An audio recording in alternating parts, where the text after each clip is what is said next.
Early voting is underway in Virginia's high-stakes governor's race, and also up for grabs is the Commonwealth's second highest office, lieutenant governor.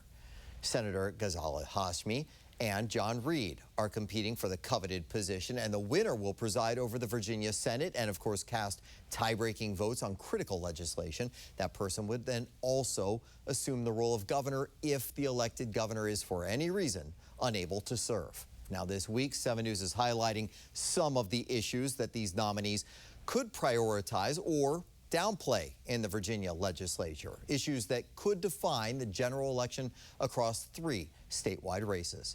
7 News sister station in Lynchburg sat down with the lieutenant governor nominees, and here's their positions on the hot topic of projected cuts to Medicaid as a result of President Trump's One Big Beautiful Bill Act. And as you know, some 2 million Virginians are enrolled in the Medicaid program. Hundreds of thousands of them, according to Congress's Joint Economic Committee, could lose Medicaid coverage because of the federal cuts. What do you do to help those people that will be affected? You know, I'm chair of the Senate Committee on Education and Healthcare, and I also serve as vice chair on our Joint Commission on Healthcare. So these are issues top of mind.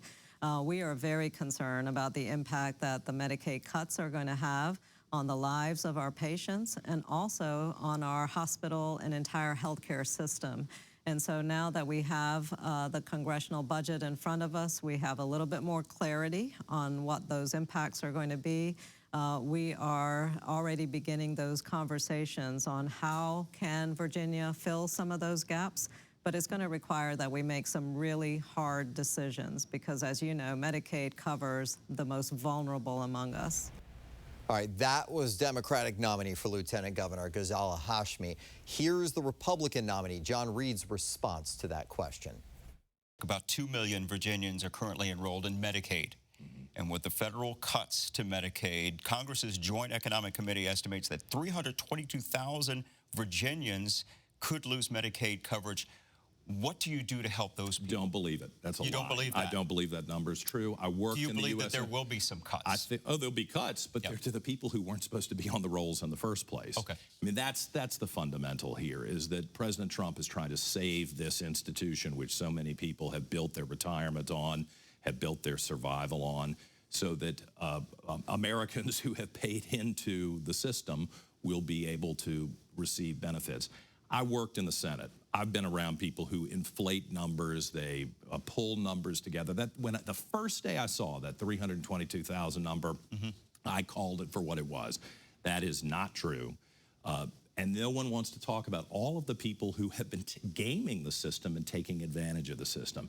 We are on the verge of an economic collapse in Washington. $37 trillion in debt. No one's taking it seriously. And I know it would be nice to pay for everybody to have a lot of different benefits on the federal level, on the state level. We need sober people who will go to Richmond and Washington and make some very difficult decisions about what the priorities are. Medicaid is a priority, but this back and forth with fake numbers and trying to alarm people and panic people, I don't think is fair. I also don't think it's fair for people who don't deserve to have the service to get the service for free, and that's something that's got to stop. All right, joining me now to discuss the contrast on the issue of Medicaid access in Virginia is Dr. Kara Ong-Whaley, Executive Director of Better Choices for Democracy, and she currently teaches in the Department of Politics at the University of Virginia, and political science professor Gary Nordlinger from George Washington University. He's in studio here with me. So, Kara, I'm going to start with you. Do you think that the contrast in these two candidates' positions is enough to move the needle either way for their respective parties? Well, I do think, first of all, Scott, thank you so much for having me, and good to be with you, Gary. I think the issue of Medicare is more broadly tied to how voters are feeling about what is happening at the national level, and that could motivate some voters. I think, broadly speaking, we're seeing Hashmi emphasize Medicaid expansion in contrast to Mr. Reid, who is focusing much more on closing some of the loopholes. But I think a lot of times voters don't follow all of the policy details, and what they may end up hearing will resonate more as concerns about having disruptions in coverage. And so I think it's really important for the candidates to emphasize, how voters are going to be protected, because this is an issue that they do care about this election. And so both of them do need to respond to the voters. So, Gary, what risks or opportunities do you think each candidate's positions pose in terms of attracting independent or swing voters? Well, I think an independent or a swing voter wants poor people to have medical coverage, and that's what Medicaid does. The big question is, are people really concerned about Medicaid? If it was Medicare or something, that has far more resilience or resonance with voters. So I don't think, when I look at the big issues in this election, I don't think Medicaid is that big a deal.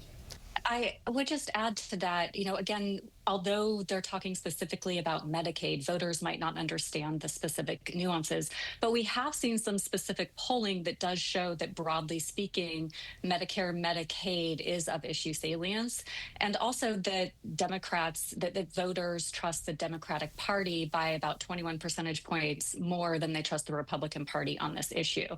So that can factor into decision making.